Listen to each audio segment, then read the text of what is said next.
Okay, this is going to suck. I posted a video about Hazbin Hotel 2 months ago, and then after realizing that it's getting 4 seasons, maybe 5, and knowing damn well Lute's never getting a lick of screen time in season 3, I decided to make a video about all of Hazbin Hotel, minus the pilot. As you can see from the timestamp, this is going to be my longest video yet. So there'll be timestamps right here for every part of this video. And now, let's get into this show.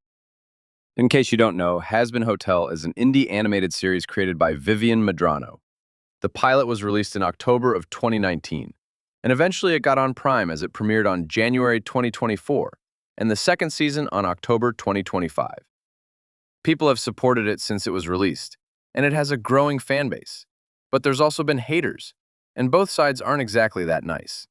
I kid you not, I've seen people get hated for just saying they like the show in comment sections. And it just feels weird you can't actively say what you think without getting hated on by one side on the fandom. And also the hate videos, where some videos are actually good criticisms and some are not.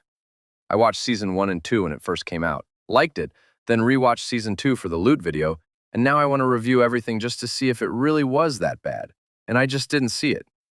Before I begin the episode reviews, I want to set some things. I'll be ranking every episode and every song on this side of the screen, and after I finish a season, I'll spend around 5 to 10 minutes reviewing it. So now, let's actually start reviewing Hazbin Hotel. Charlie, hold on. In Overture, the two main plots are Charlie having a meeting with the Exorcist leader, and the other plot being the rest of the hotel cast trying to film a commercial for the hotel. But the B plot doesn't really matter, and it's only there to make Alistair look scary, so we'll ignore it. The main thing I want to talk about is Charlie's introduction, which is surprisingly good. Given that I went to Reddit to see what people thought about Charlie in season 1, and all I saw was hate, I was surprised to see that she has a good introduction. Charlie is the princess of hell, who after watching so many exterminations, is determined to prove that sinners can be redeemed. She makes the Hazbin Hotel for this in an effort to rehabilitate them. But most think her idea is stupid, leaving only a handful of sinners at her hotel. And barely any by choice. Charlie is still optimistic about this, and a little naive, and after her dad gives her the meeting with the head exorcist, Charlie goes to the meeting room where she sings Happy Day in Hell. This song shows her positivity that sinners can be saved, even though the song's visuals clearly say otherwise. Nevertheless, this is a good introduction to Charlie's character, as it shows her room to develop and grow while showing her goals and motivations well. Once she gets to the meeting room, she meets Adam and Lute, the former being the exorcist leader and the latter being the second in command. After Adam spends half the time talking about his old wives, Charlie gets the meeting back on topic, starting to talk to them about sinners getting redeemed, but the two shut her down and sing Hell is Forever, basically just saying that sinners can never be redeemed, and Adam tells her that the extermination is now pushed up 6 months. Adam is an interesting character, as he's basically a dick, but he's righteous from his, and most of heaven's perspective, mainly because all he's doing is just killing people in hell. So they have to be bad people, mostly, but we don't know that yet. And that's why he treats Charlie with no respect, just because she's Lucifer's daughter. Lute isn't that interesting compared to him. She's just an angel who agrees with Adam. Anyway, after the meeting, Charlie heads back to the hotel and meets with Vaggie, her girlfriend, and the rest of the hotel who have finished making the commercial and try to show it to her. But it gets interrupted by the news of the extermination coming 6 months early. This episode was a good starting point for the season, introduced everyone well, and set up the story for the season well. 6 out of 10. Decent. Now on to the better one. Radio Killed the Video Star is one of my favorite episodes from season 1 because it introduced my favorite character and group of the show. The first song is good, and all the characters introduced were great. The episode starts with Charlie panicking about the exorcists coming in half the time that they were supposed to be, and she and Vaggie decide to go out in the streets and try to recruit more people to the hotel before Sir Prentius attacks the hotel, the guy from the pilot. Alistair beats him easily and sends him blasting off like Team Rocket, and then we get the introduction to Vox, who was watching them through cameras.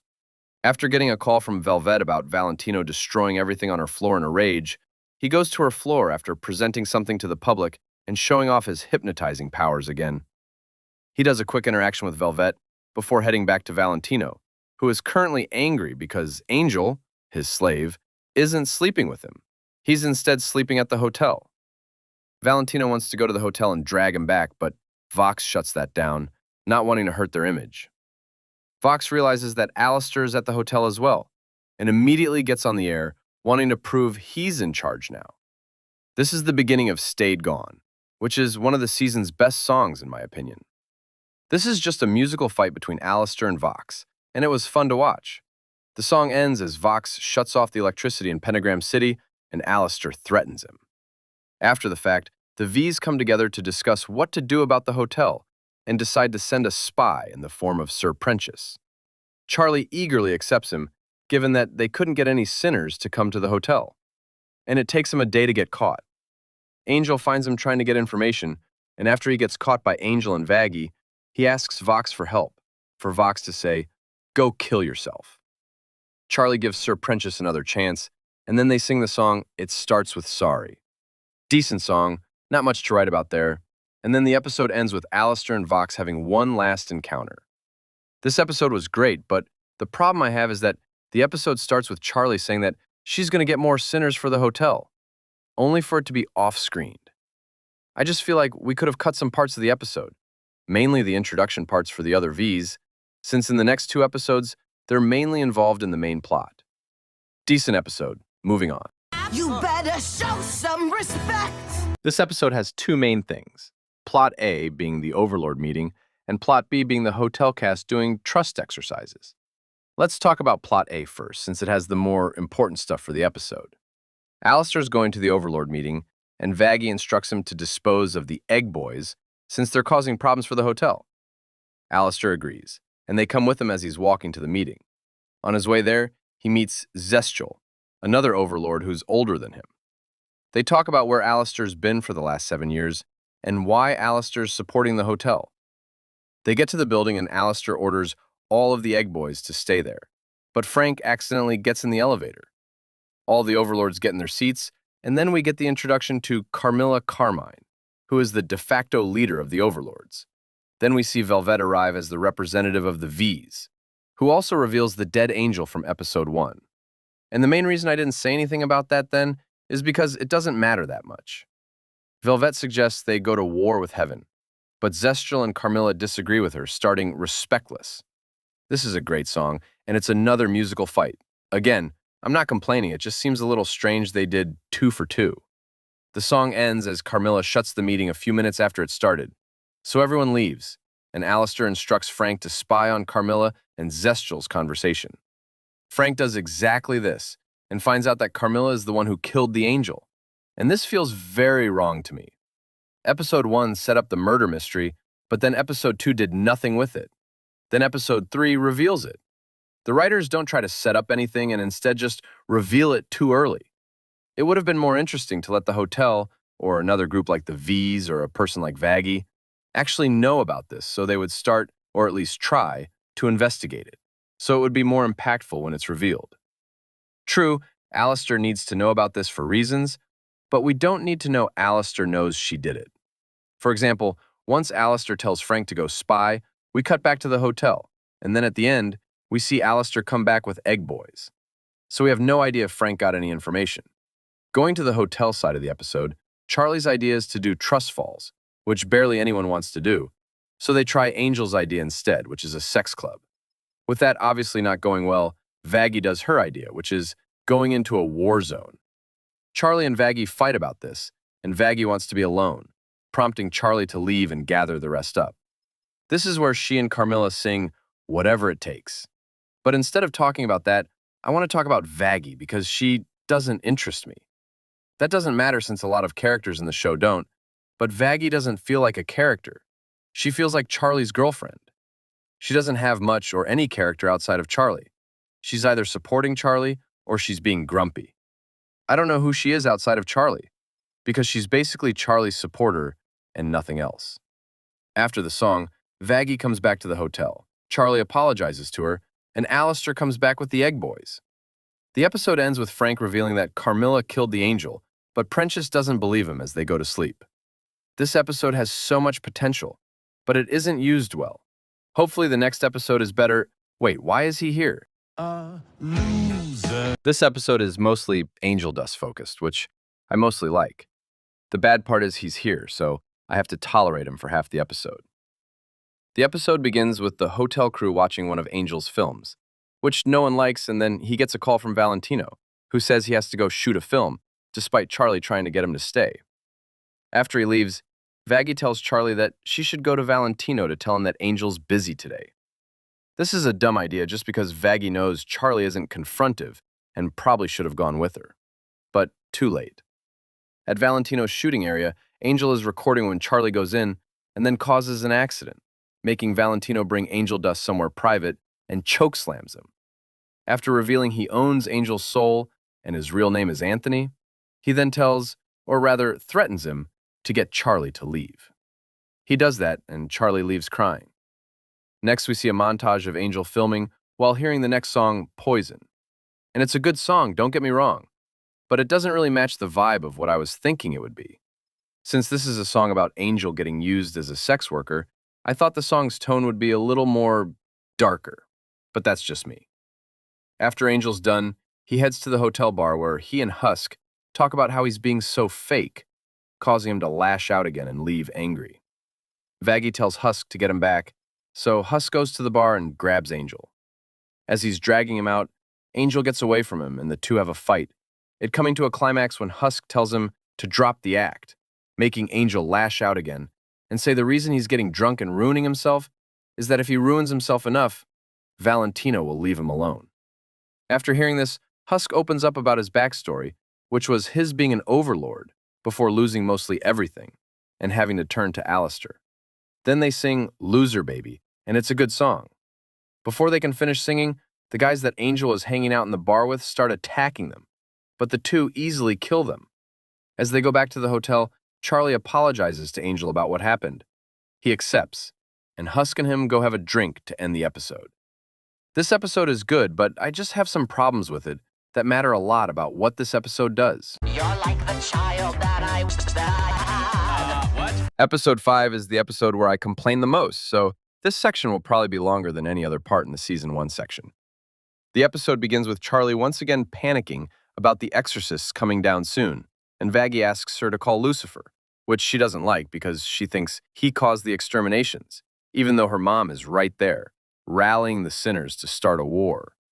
Also true, what could Lucifer possibly do in this situation at all? Given that he's the reason that hell exists, why would they listen to him at all? Then her next plan is to try and get a meeting with the top dogs of heaven, given that Adam's not that great, which doesn't make sense given that they were the ones that ordered the extermination and put him in the first place. Then Husk asks if she has daddy issues, and Charlie says they were never close, and he never really wanted to reach out after him and Lilith split. And that last is very, very wrong from what we see next. Then Nifty says he'll be scary, so we obviously cut to Lucifer doing something non-threatening. In this case, he's made a fire-breathing, back-flipping rubber duck. As the scene plays on, we see that he's alone, surrounded by hundreds of rubber ducks. Then he gets the call from Charlie, and he panics while saying, "This is the first time she's called him in years." Which really doesn't make sense, given that in the next scene he says he'll do anything she wants. Charlie tries to ask him to get her a meeting with heaven, which he declines until Charlie tells him to come to the hotel to show him, and he excitedly says, yes. As the hotel cast makes everything look good, Lucifer arrives and looks around until he sees Husk's bar and basically calls it ugly.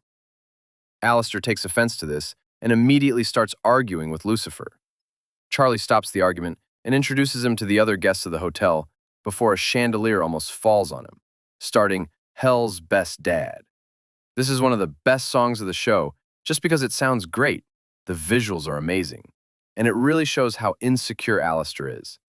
He was doing this to make sure Lucifer stayed at the hotel since he had a lackluster reaction to it, and the fact that since Lucifer's Charlie's dad, there's a chance he could stop being important. But he also did it because he's pissed he doesn't know him and insulted his decor. The song ends when it's interrupted by Mimsy, one of Alistair's old friends. Charlie and Vaggie start showing Lucifer around the hotel, while Mimsy goes to the bar and basically lore dumps about Alistair to the rest of the hotel.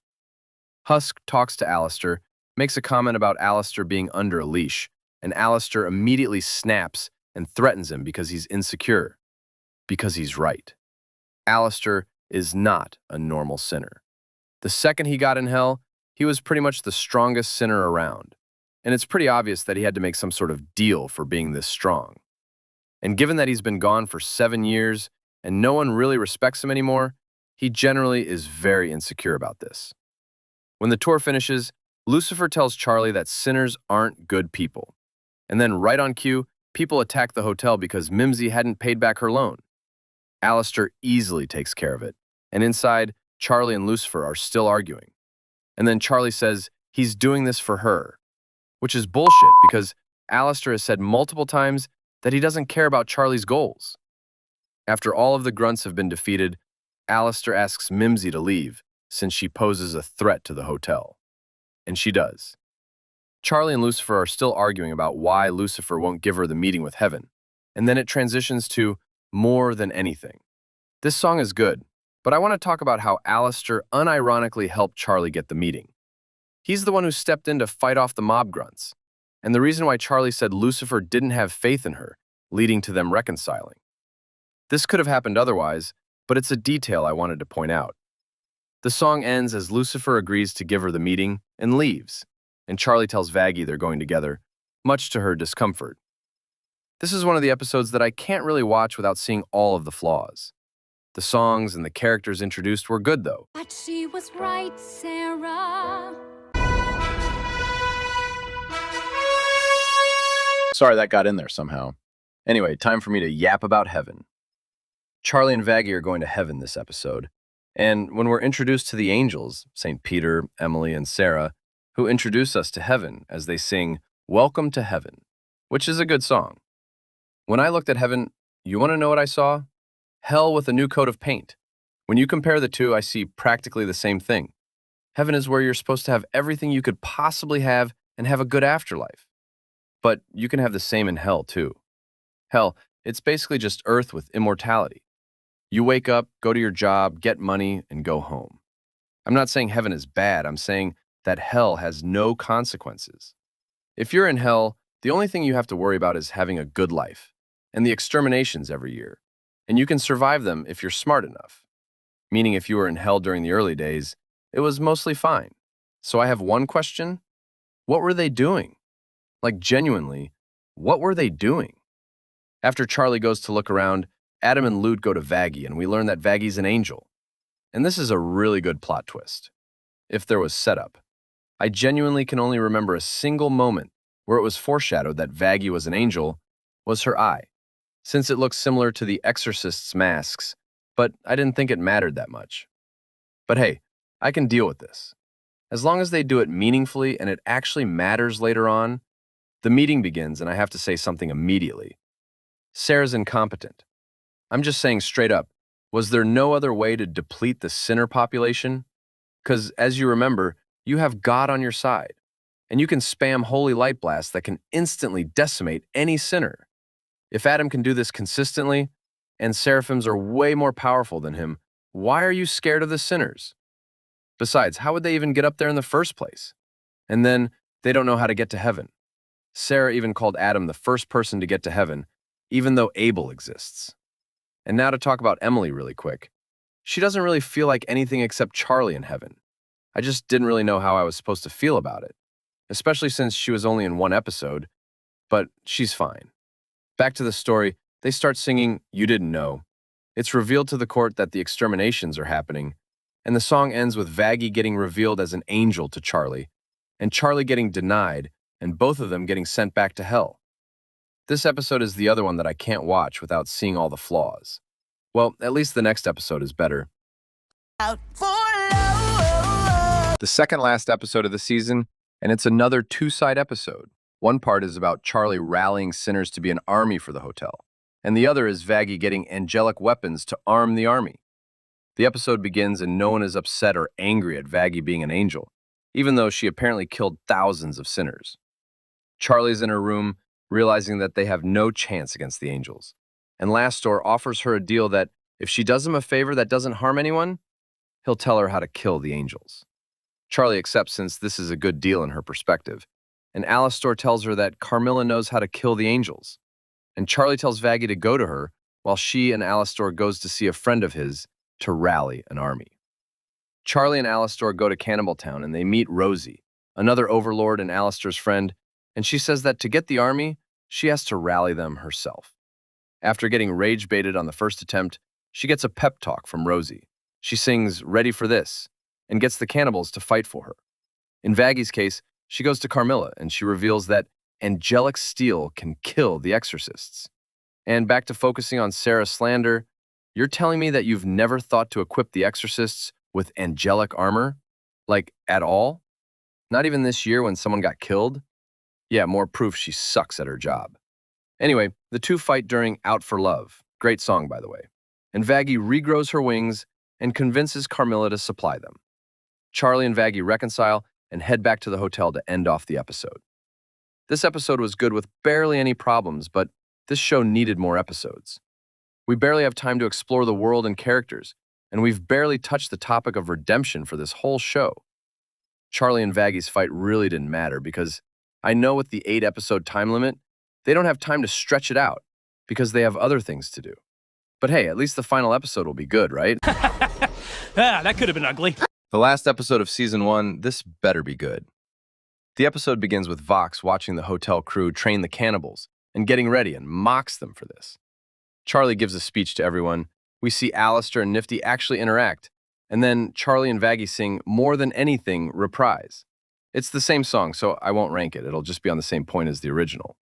Then we go to the exorcists, who have no armor, by the way, at all, and are still exposed, getting ready and going down to hell to start attacking the hotel.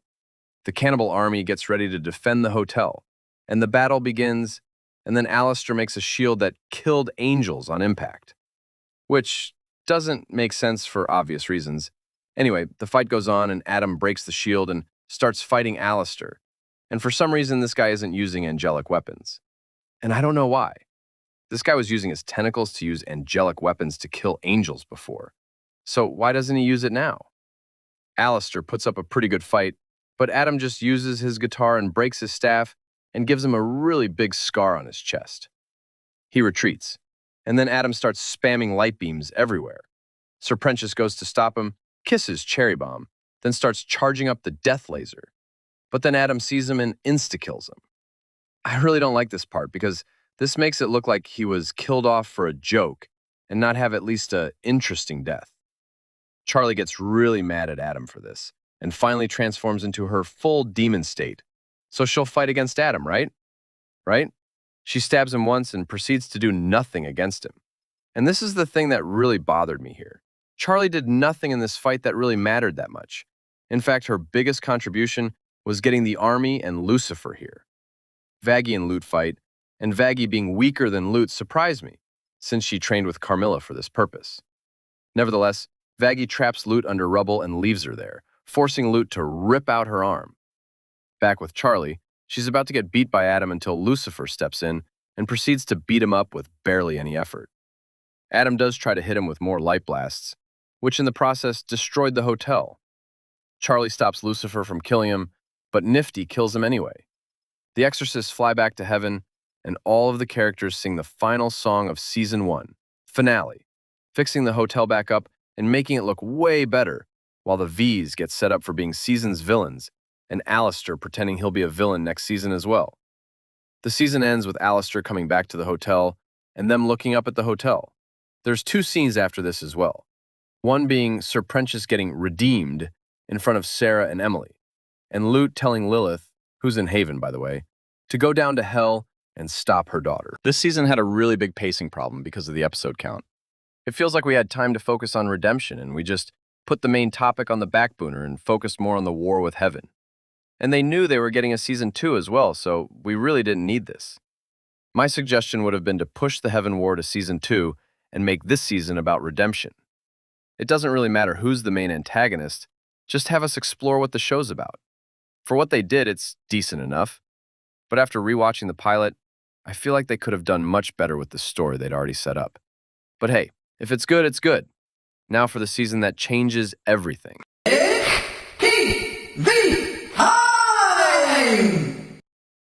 The first episode of the second season, and it's actually good.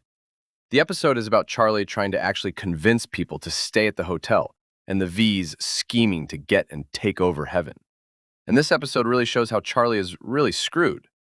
Not only has her friend died, she has people at the hotel just to kill angels, not to get redeemed, and her getting slandered to hell and back by Vox.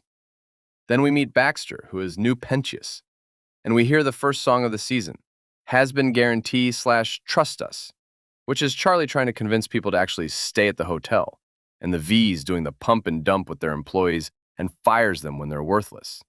Good song, but mainly because of the V's. After the song, Lucifer teleports Charlie away from the reporters, and we go to V Tower, where Vox calls a meeting with the other two to discuss what they were doing, with Velvet disrespecting Carmilla and Zestial, and Valentino for hitting Angel in public. And this bothers me a lot how they portray this as a joke when it clearly isn't. Anyway, Vox unveils his new plan, which is using the hotel's reputation and Hell's New Hope to get to heaven and take it over. He then does a 42-page PowerPoint about it before singing Once We Get Up There, which is one of the best songs in the season. Back to the hotel, Lucifer talks to Charlie. Charlie starts glazing her mom. We'll get into this later. And Lucifer gives her a pep talk before she goes back and gives a speech. And almost everyone leaves, but Baxter stays. Then after the news slanders her, Emily comes from heaven and tells her that Pentious has been redeemed before leaving again, ending the episode. This was a pretty solid start to the new season, and I have barely any complaints from this. But the next episode won't be that good because she's here again. I mean, it's all right, This episode hurts me in a lot of ways just because she's here.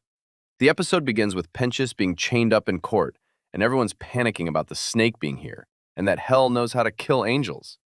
Sarah accuses Pentious of forcing past the gates to get in, when she literally saw him appear in front of him. But this is just denial, because this means she's been allowing sinners to be killed when they could have been redeemed. The Speaker of God shows up, the second bystander, and Pentious talks about his backstory, which is that he witnessed a murder and didn't tell anyone, leading him to go to hell. Speaker says that they're a good person. Lute doesn't take this well because he tried to kill Adam last season, so she crashes out. And then when she learns Abel is becoming the new leader of the exorcists, she crashes out even harder. She makes one good valid point, and then Sarah shuts her down. After the meeting, Sarah talks to Lute and shuts down her plans with Lilith. Then we see 5 seconds of Lilith, and that's all we get for the whole season? Huh? Back to Pentious. Emily tries to get him to have fun while he's just trying to get back to hell in the song Like You. At the end of the song, he learns that he can't get back to hell and tries to kill himself. Then we see Sarah and the Speaker talking. Sarah realizing that she's a piece of shit. We get to hear Sarah's confession, and it's fine enough as it is. Back to Lute, the side character. She sees Adam, which is just a hallucination in her mind, and then encouraging her to start some shit. Then after getting mad at Abel for no reason, she sings Gravity, her equivalent to Season's 1, Stayed Gone. And it's a great song. Unfortunately, it doesn't matter, and the episode ends with the Seraphim making a barrier around heaven and Emily going to tell Charlie about Pentious being in heaven. So episode 1 and 2 are around the same time, and Pentious is alone. Decent episode, points off because she's here, but could be better than the next one we're going into.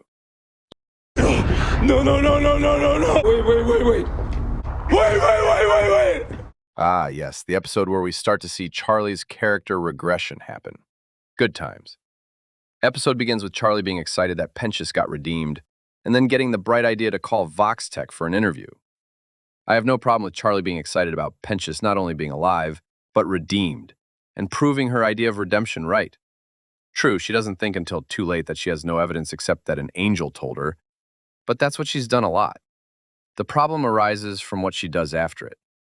Vox and Velvet come to the hotel instead of an average reporter, and Charlie doesn't tell them to leave and instead lets them stay, even though they are very close to Valentino, Angel's abuser, and the fact that Vox is the person who started slandering her.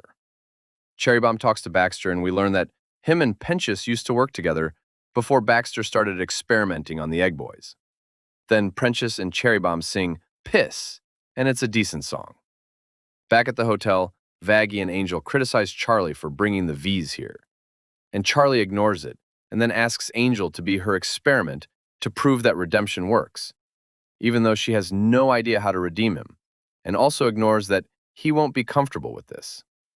Angel does it anyway, and after one of the worst songs in the season, Charlie's next plan is to tie Husk to train tracks and thinks that if Angel saves him, he'll get redeemed, which is dumb, especially since there's a chance they could actually die since Vaggy's angelic spear is in front of the train. Vox cut the brakes, and Vaggy has to save both of them. Then Vox reveals that Angel killed his dad, the V's leave, Angel gets mad at Charlie, and Vox clips Charlie's worst moments. The episode ends with Cherry Bomb deciding to stay at the hotel. This episode is dragged down because of Charlie, mainly because she's an idiot. I'm fine with her calling the meeting with Vox Tech, allowing Vox and Velvet to come in, even asking Angel to be her test. But what bothered me most is that Charlie didn't do anything when Husk was about to die. If Vaggy hadn't saved them, they would be dead, and it would be her fault. And also the fact that she just figured out that to get to heaven, they have to do the opposite of what got them into hell. Charlie is 2,000 years old, I think, and she has had this dream for a couple of years at least. And you're telling me she hasn't figured that out? Really feels weird. Please, Rosie. I need this. My staff is kind of broken. I live. This episode has Charlie going to an interview, but it just doesn't matter that much in the grand scheme of things, and is just there to make Charlie look worse. So we're just talking about Alistair. Initially, Alistair gets rage-baited by Lucifer to quit the hotel, and then goes to Rosie, who's the one who owns his soul. In the song Don't You Forget, Alistair asks her to get his power back and fix his staff, and she says no, telling him he has to do it on his own. Then he makes a plan, which starts by him going and picking a fight with Vox. Then he gets jumped by all the V's until Nifty and Husk show up. And just as it seems they're done for, Alistair offers a deal with Vox that he'll be his prisoner, and in return, he can't touch Charlie. Vox eagerly accepts, and now Alistair can't do much until the end of the season. Then we see a montage of Vox celebrating his win over Alistair, and then he forces him to watch something. After that, Vox and Alistair talk. We get to see how Alistair pushed Vox away, and then the two sing the reprise to end out the episode, but the song's actually good. Now, to talk about Alistair and Vox's relationship and why Alistair didn't accept Vox's offer, it's because he doesn't want to look weak. Alistair is already the biggest fraud in hell. He made a deal with the devil to be the strong out the gate, and he is very insecure about this. He calls Vox a fraud for using the other V's, but he also used the devil to get stronger. Alistair doesn't want to look weak, and partnering with Vox is something that would do that. Also, for something else, Rosie probably isn't a normal sinner at all. Not only is she the one Alistair communicated with when he did the ritual, she also said he would be the strongest sinner in hell, meaning she isn't a sinner. And given that she's the one who sent him into hiding and ordered him to the hotel, she's probably related to Charlie in some ways. But hey, we won't know until later. Now to the episode where Charlie makes another really bad mistake. You are apologizing for genocide with gift baskets? This episode is another case of Charlie's incompetence and Vox not needing to try in the slightest. Vox gets praise for beating Alistair, and in the song Bad With Us, he manages to convince every overlord to join him except Zestial and Carmilla. Charlie's next plan is to try and get Emily's attention, which is a fine plan if she actually had an idea how to do that. Then Vaggy asks Lucifer to intimidate Vox so that he'll stop slandering the hotel. With Heaven, Sarah says talking to Charlie would be a waste of time, and that's very annoying when, that would be a really good thing for her hotel that would actually prove redemption is real. Pensius convinces her to go down. Lute says nothing about this, which is annoying given that gravity exists, but yeah, I can deal with this. As long as she does something when she gets to hell, right? Then Vox has a rally. Lucifer shows up and interrupts, and in the song Vox Populi, Vox uses Lucifer to get the people to his side, and Lucifer can't do anything about it because he can't hurt sinners. And this was needed. Lucifer loves Charlie way too much and is too willing to smite anyone down for her. Any villain would be decimated by him, so they had to set a rule up. Charlie and the angels come and they bring gift baskets. Just because Sarah is confused doesn't mean she's dumb. What was the plan here? Bringing gift baskets to apologize for genocide would not help in the slightest. And also, why isn't he here? The guy who proved redemption is real? You can use hologram tech, You did it with Adam. You can do it here. Anyway, Sarah gives him more ammo to use against the angels, and then he sings Vox Dei, which ends with the angels retreating back to heaven. Charlie goes back to the hotel and gets mad at Lucifer and Vaggie, even though her idea was dumber and stupider. She tells Lucifer to leave and she and Vaggie have a fight, and it ends with Charlie crying alone. This episode is carried by its songs, so only up from here, right? Shut up. This episode has one of the worst reveals in the entire show, and that really bums me out. The episode starts with Vox coercing Carmilla to help him build angelic weapons.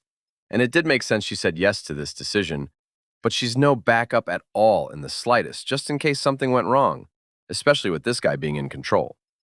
Then we see Vaggie doing all the work in the hotel while Charlie's doing nothing. Husk quits since he has no reason to stay here since Alistair's not here and he can't take the two fighting. Then the others see that Carmilla has partnered with Vox, and Charlie and Vaggie go to talk to her. They go to Carmilla, and she says she'll continue working with Vox. I want to talk about this no-name angel, though. Given that she's probably not dead since angels didn't know they could be killed before Season 1's finale, she'll probably pop back up in the future. And it's probably going to be Season 4 since that's the heaven season. Husk goes to the casino, gets drunk, and sings one of the best songs of the entire show so far. Then Angel shows up, sings another great song, and then they talk about redemption. Charlie apologizes to Vaggie, and I just couldn't care about this part because we did this last season. Charlie and Vaggie have a fight, they make up in an episode, and everything is fine. It just annoys me that the fight is pretty much meaningless. Angel goes to his next job, and it's just Vox beating him up and revealing that he's been hypnotizing him for a long time. But the flashbacks are stupid. Half the stuff that Vox said Angel talked about is stuff that he can easily know by himself. In fact, the only real information Angel gave him was Lucifer's rule about not hurting sinners. Feels like there should have been more things that actually were more important for Vox to know. This episode was fine, but those two things really bothered me. I get up there. You will fuck it up. This episode is actually pretty decent, at least compared to the last two. The episode begins with Lucifer getting catfished by Vox to be put into the canon. And this makes sense. Even though some people were annoyed with this, remember, Lucifer isn't that smart. He barely ruled hell and just made ducks while Lilith did the work. Then we get a great song from Vox, which is his backstory and how he died. Then we get to watch him fire the cannon, and it proceeds to break the barrier and pass through the gates. Then Vox broadcasts himself to heaven, and it must have been so scary for the winners. Imagine watching the barrier to heaven break, and a TV guy pops up and says they might take over heaven after saying, "You guys have been doing genocide." Sarah can't make a choice with everyone trying to persuade her and goes to pray. Then Penteus helps her make a choice as they sing Learn to Live, a great song. Then we see Vox not caring at all about Velvet, and Alistair rage baits him to invite Charlie to his party to celebrate him hitting heaven. He does exactly that, and then proceeds to tell Charlie that her dad will be there to make sure she'll be there. Emily comes to the hotel to help with Vox, and then everyone sings When I Think About the Future to end the episode. This episode was great compared to the last two, and was good setup for the finale. Now time for the last one. Kumbaya, my lord. Kumbaya. Kumbaya. This is actually one of the best episodes in the series at this point, and it's all him. Everyone agrees on the plan to take down Vox and get Angel out.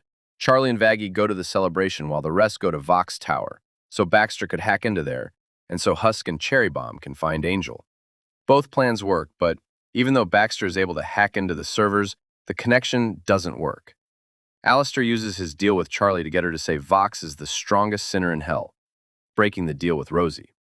Then Vox puts his hands on Charlie, which breaks his deal with Alistair accidentally. Then Alistair starts fighting him, and this makes no sense. Alistair shouldn't be the strongest sinner anymore, since Vox apparently is now. So how is he fighting him and winning? If Shockwave hadn't shown up, he would have lost, and that makes no sense. Shockwave starts chasing Alistair while Vox blasts him with the cannon. Vaggie and Carmilla try to break the cannon, but they can't, and Vox loses all his reputation because he's murdering a ton of people. Emily helps Alistair escape and loses a wing in the process. The V's grab Vox, but Valentino can't fly anymore, and the cannon is about to blow up. So then everyone sings Hear My Hope, which is basically all the overlords plus Charlie and Emily help stop it from exploding. During the song, Alistair makes Rosie make a deal with him, threatening to leave the others and watch them all die. And Rosie agrees. Angel goes back to Valentino. Hel gets to finally see Serpentius, and this bothers me so much. Charlie is excited about this more than seeing her own dad. Like, that did not make a lot of sense given that they've fixed their relationship already. The hotel finally has guests, and the episode ends with Lilith calling Charlie. This episode was really good. Now, time to talk about all the flaws.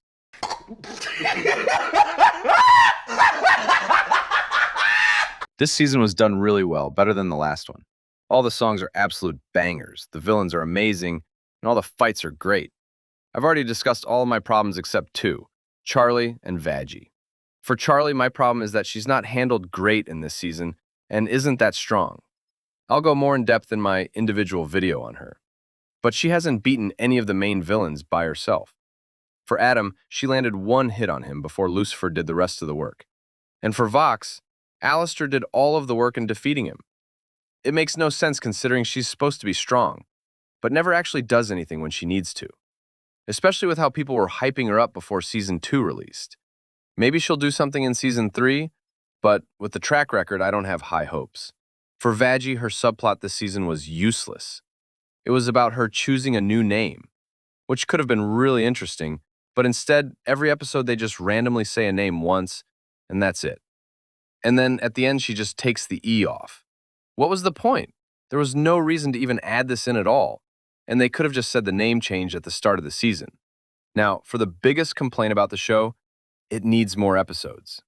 The 8-episode limit for the 2 seasons are limiting everything about it, especially the pacing in Season 1. We don't get time to actually spend time with the main cast at all. The V's felt like a better friend group than the actual main cast that we're with.